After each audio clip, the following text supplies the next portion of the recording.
Congressman Wasserman Schultz gave a speech on the Hill today about the dangers of communism. They're really getting desperate in the Democratic Party. They're scrambling so hard with everybody taking different strategies, trying to figure out what to do. But here's the thing. This is a complete side note. But if people don't recall, Debbie Wasserman Schultz actually had sicked the Capitol Police on Medea Benjamin for assault a few years back when Debbie was supporting regime change in Venezuela and standing there with Juan Guaido or who was she with? What rep? I don't know. Whichever Diaz-Balart. Yeah, Diaz. Oh, and she was also, remember, she went to the Venezuelan border with. Well, right. So point being, okay, this woman called the Capitol Police on Medea Benjamin, claiming she assaulted her. Now, here's why I'm pointing this out now, because this is very interesting. If you guys don't know, Debbie's really short. Like Debbie's she's short.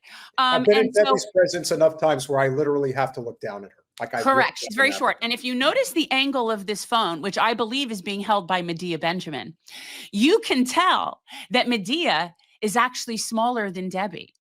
I'm just thinking, like, it's just so funny to me that we're sitting here watching it. And I'm thinking, and she's the one who called the police and said Medea assaulted her.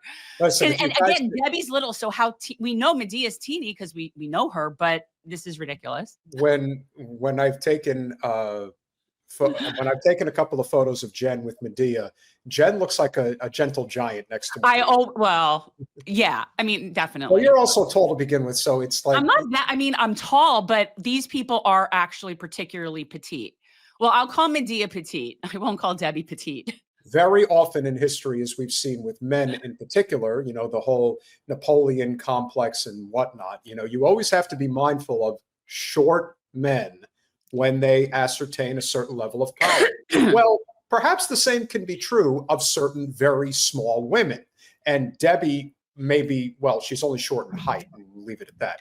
I can't even fathom. She loathes Medea Benjamin with the passion of like 1,000 burning suns.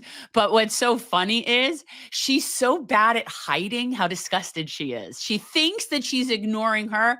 She's pretending like she can't hear her. She hears every single word. Like, it's so good. And kudos to Debbie for finally crossing that $1 million mark from the Israel lobby. You worked really hard to get to 7 figures, and you finally did it, and you're still going. Oh, look at her. She's crossed over. Maybe. Oh, wow. She's crossed over. Nice. Let's keep going. What about your hypocrisy of not speaking out against Israel's genocide? Congresswoman, do you have anything to say about what the UN came out with? 100 children every day being killed or wounded by Israeli bombs. Do you have any? Could you stand in front of this little thing for me, please? She's very worried about Medea. Medea is very threatening in her pink shirt.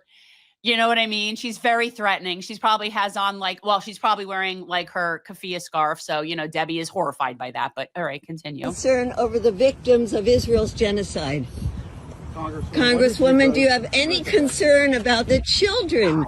Do you see the pictures? Did you see the journalist being burned alive in his tent? A journalist tent? Did you see the New York Times video of the 15 medical rescue workers who were shot and killed and then thrown into a mass grave? You're talking about victims. Do you have any concern for the victims of Israel's genocide?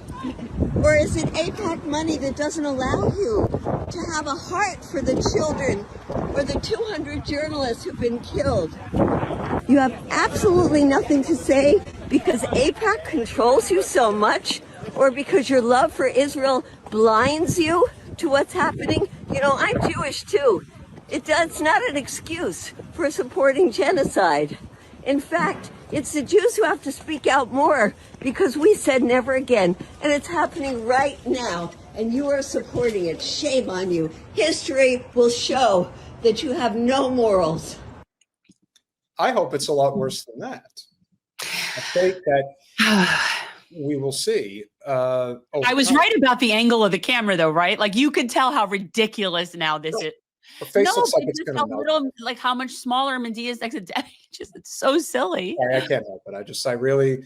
I consider her to be as emblematic of all of the problems that exist in politics. She just represents the worst of everything. She Oh, the represents nerve on her, the way she just walks, like she doesn't have to be accountable to like actual people. Well, the problem that she still has, you just know that she's not just a narcissist, but she really is a sociopath, because in her mind, she still fancies herself as an extremely important person, which is complete narcissistic personality disorder. And then you factor in the sociopathic component to her personality, which is everything is a means to an end. No matter how many people have to suffer under my superiority complex, it's all a means to an end. She's a very small person, and she knows that she's a small person. Remember, there's two types of narcissists. We've covered this on the show. We won't name any names, but there's the overt narcissist, and then there's the covert narcissist. She's a covert narcissist. She falls under the category of a person. I don't think she's that covert. She basically has said, I'm Debbie Wasserman Schultz. I always get what I want. Yes, I'm Debbie Wasserman Schultz. There's nothing covert about that.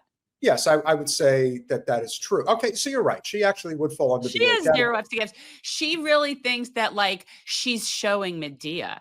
She knows exactly who Medea is. She's acting like she doesn't. It's so stupid. And Debbie is just so representative of why electoral politics is just a giant cesspool slush fund for oligarchs. And Debbie has. There's no there. And she's never deviated. Her disposition has always been the same. She will never address any of these people, ever. It's always, yeah, I know you're there. I don't care. Can I also say, like, how embarrassing and how cowardly? So anybody that would fancy themselves a representative, a public servant, somebody that's supposed to actually be fighting for things that they believe in and care about, you wouldn't act like that. You would be able to defend your position because you would have substance to why you're doing it, even if it was in opposition to what someone was talking with you about. There are always going to be people that disagree with your stance. But the fact that you can't even address it and say anything because you have nothing to say because you're just a complete corporate whore, that's the problem. That's how you know that none of these people are actually interested in representing anybody but themselves. That it's so obvious. She wouldn't even stop. It's like, that is crazy to me. How dare her? She is our employee.